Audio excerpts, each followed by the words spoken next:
Pourquoi le port d'une abaya pour les filles ou d'un camis pour les garçons est une atteinte à la laïcité?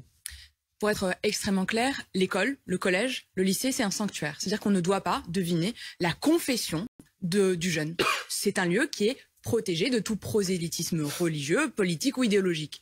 Et quand on porte en réalité une tenue, un signe religieux classique, une croix, un voile ou une kippa, c'est assez évident, on sait que c'est un signe religieux, on est tous d'accord, donc c'est interdit. Et il n'y a plus de tentative en tant que telle pour aller tester l'institution scolaire et donc la laïcité. Par contre, quand on porte une tenue qui n'est pas au premier abord un signe religieux, une abaya ou un camis, c'est-à-dire un survêtement, mais qu'en réalité, c'est un signe religieux par destination, c'est-à-dire que ça a vocation à montrer une appartenance. C'est une façon de contourner la loi, en fait. Tout à fait. Eh bien, la réponse du ministre Pap Ndiaye, mais qui est également le fruit du vade-mecum de la laïcité, qui a été porté par le Conseil des sages de la laïcité, est très claire. Fermeté. C'est-à-dire, non, quand un habit est par destination un signe religieux, alors il est interdit et il n'a rien à faire au sein de l'établissement scolaire. En fait, ce phénomène est porté par les réseaux sociaux. Oui, et d'ailleurs, Pap Ndiaye en parle dans son interview aujourd'hui au Monde, où il dit qu'il faut que la République est plus forte que TikTok. La République plus forte que TikTok. Plus forte que TikTok. Mais c'est pas limité seulement aux réseaux sociaux. Il y a des phénomènes de groupe, des phénomènes d'influence entre élèves aussi, qui font que ces phénomènes émergent. Et il y a une tentative de tester l'institution. On voit jusqu'à où l'institution peut résister. Et qui est derrière cela? Alors, c'est toujours difficile, il faut le prendre au cas par cas à déterminer, mais sur les réseaux sociaux, vous avez, comme l'a dit Pap Ndiaye, des influenceurs islamistes, des proches de l'islam politique, qui poussent et qui imposent auprès de la jeunesse un vocabulaire de contestation permanente de la laïcité, qui essaie de faire passer la laïcité pour une interdiction, une stigmatisation, là où, à l'inverse, la laïcité, c'est un outil de liberté qui permet à chacun, quand il se retrouve à l'école, d'être libre de penser par soi-même et de ne plus dépendre des opinions confessionnelles, politiques ou philosophiques de ses parents. Benjamin Duhamel, Jean-Michel Blanquer, c'était son sujet, la laïcité. On a même parfois traité de laïcard. Pap Ndiaye n'en fait pas une priorité. On n'en faisait pas une priorité. Là, il est obligé de se saisir de ce dossier. Oui, on voit bien qu'il y a une très nette correction dans le discours par rapport à ce qui était celui du ministre de l'Éducation nationale au mois de juin-juillet, où en somme, la doctrine consistait à dire il faut qu'on regarde précisément, il faut faire attention, avec au fond l'idée que dans ces sujets, plus on en parle, plus on accélère le phénomène de personnes allant tester l'institution, ce qui est pour le coup, une inversion totale par rapport à ce qu'était la ligne de Jean-Michel Blanquer, qui lui en faisait un combat extrêmement ferme, d'où ce besoin de s'en saisir. Mais là où vous avez raison, c'est que ce n'est pas, le cœur du discours de Pap Ndiaye n'est pas un discours en faveur d'un discours extrêmement offensif sur la laïcité. D'ailleurs, même on voit bien dans l'interview du Monde, il a une drôle d'expression, il parle de laïcité positive, il insiste beaucoup sur la liberté, là où Jean-Michel Blanquer, lui, était dans une épure plus proche, notamment des combats autour du printemps républicain. Ce qui est inquiétant dans ce qu'on voit là, c'est qu'il y a de la part des personnes qui testent l'institution et de la part de ces influenceurs islamistes, une perversion de la notion de liberté. C'est-à-dire que les personnes qui portent une abaya, un camis, un bandana, n'y vont pas en disant « je veux affirmer mon signe communautaire, mon appartenance à telle ou telle religion ». Elles disent « mais au fond, je suis libre ». Et au fond, pourquoi est-ce qu'on aurait le droit de mettre un crop top, de mettre une mini-jupe et qu'on n'aurait pas le droit de mettre une abaya ou un camis? Or, c'est une négation absolue de ce qu'est la laïcité et surtout une relativisation absolument incroyable. Et c'est vrai que de ce point de vue-là, il a peut-être manqué chez Pap Ndiaye une forme de combat culturel qui existait chez Jean-Michel Blanquer. Mais cette question, j'ai envie de vous la poser. En quoi c'est gênant qu'une jeune fille vienne à l'école en abaya? Est-ce que ça gêne sa scolarité? Mais soyons très clairs, ça pose la question de sa confession, et donc c'est un signe religieux par destination s'il est porté de manière régulière. Du prosélytisme pour vous? Ça n'a rien à faire, ni au collège, ni au lycée. Mais le combat... Mais est-ce que ça gêne sa scolarité finalement? Ça gêne le sanctuaire qu'est l'école libre, laïque. La laïcité, c'est un principe absolument essentiel, c'est même une valeur dans notre pays. Mais pour faire le point entre Pap Ndiaye et Jean-Michel Blanquer, ce qui est certain, c'est que les deux défendent pleinement et fermement la loi de 2004, qui dit il n'y a pas de signes religieux dans nos établissements. Et oui, la continuité... À l'époque, on n'avait pas prévu ces tenues. Bien sûr que non, et c'est pour ça qu'en 2004, on ne pouvait pas imaginer que le camis, l'abaya, le bandana, et peut-être sûrement demain, faut pas oublier que c'est une offensive idéologique d'un islam politique. Et pourquoi aujourd'hui, pourquoi il y a une augmentation là en ce moment? Cette offensive, elle est le fruit aussi d'une idéologie qui est conquérante et qui essaie de tester nos institutions. Et l'institution première, c'est l'école républicaine. Et pour poser juste un point et un sujet, si aujourd'hui on est en capacité de poser un diagnostic, c'est parce qu'on a formé plus de 1200 formateurs qui portent en fait le soutien aux chefs d'établissement, 120 000 enseignants. De l'année prochaine, ça sera plus de 300 000 qui seront formés. La laïcité, c'est un essentiel. Et donc c'est un combat tous les jours. Il y a des profs qui sont un peu démunis face à ça, qui ont peur. Mais bien sûr. Rappelons-le, on vient de célébrer. Vous avez raison. Commémorer malheureusement. Les 2 ans de la mort de Samuel Paty. Sur ce point, il y a des profs qui se disent on m'envoie finalement au casse-pipe. Juste sur ce point, franchement, et c'est extrêmement important. Moi, j'étais au ministère de l'Éducation nationale auprès de Jean-Michel Blanquer quand on a vécu la décapitation, il faut rappeler ce que c'est, de Samuel Paty. C'était un acte terroriste qui avait vocation à bousculer notre institution. À ce moment-là, 2 ans après, l'institution est toujours bousculée. Non, 2 ans après, l'institution est un peu plus forte. Par contre, ce qui est certain, c'est que les offensives idéologiques sont toujours là.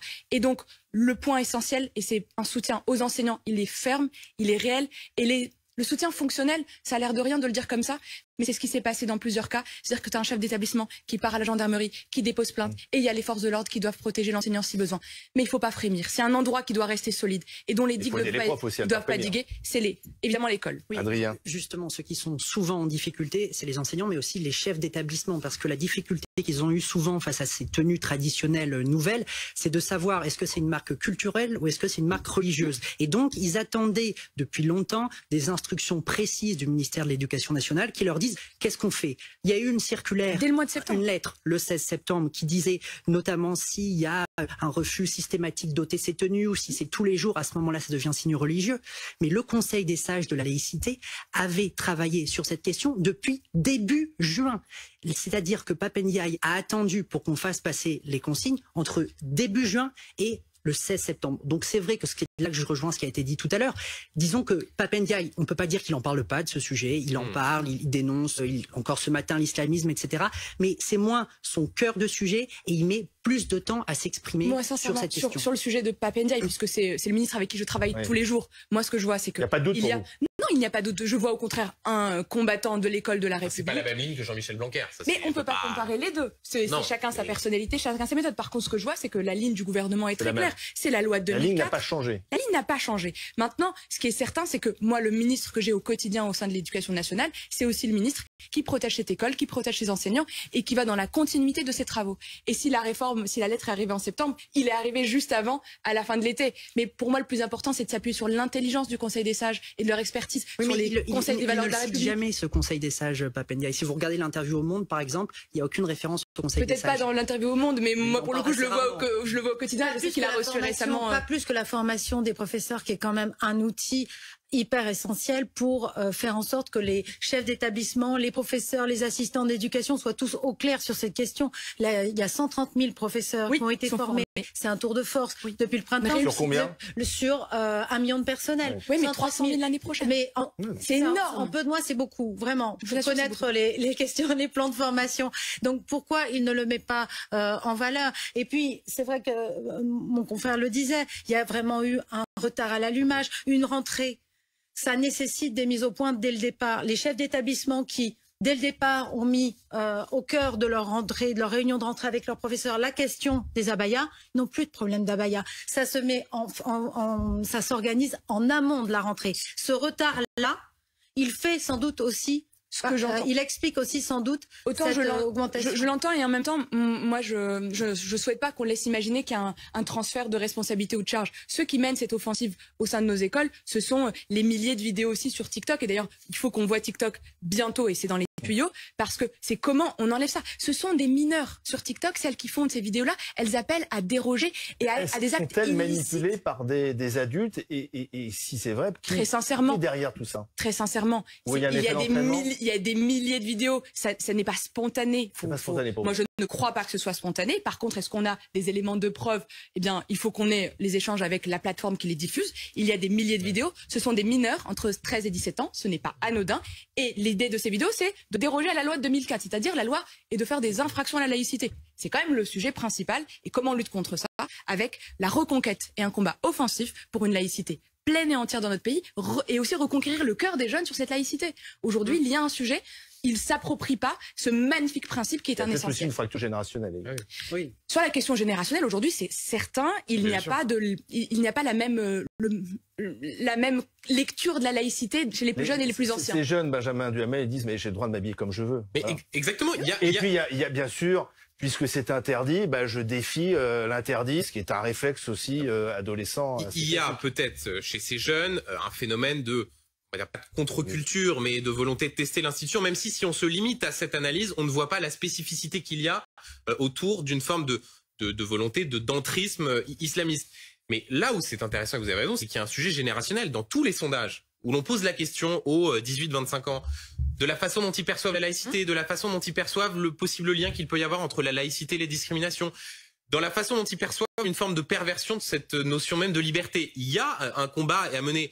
Et de la même manière, même culturellement, quand on a pu voir, ça peut paraître anecdotique, mais la façon dont Diams récemment, au moment de son film, apparaissait comme étant voilée, parlant de sa conversion, du fait qu'elle ne pouvait plus faire de musique, et la façon dont tout ça a été accueilli dans une forme de silence embarrassé général, alors même que c'est une personne qui est une sorte d'idole de la jeunesse.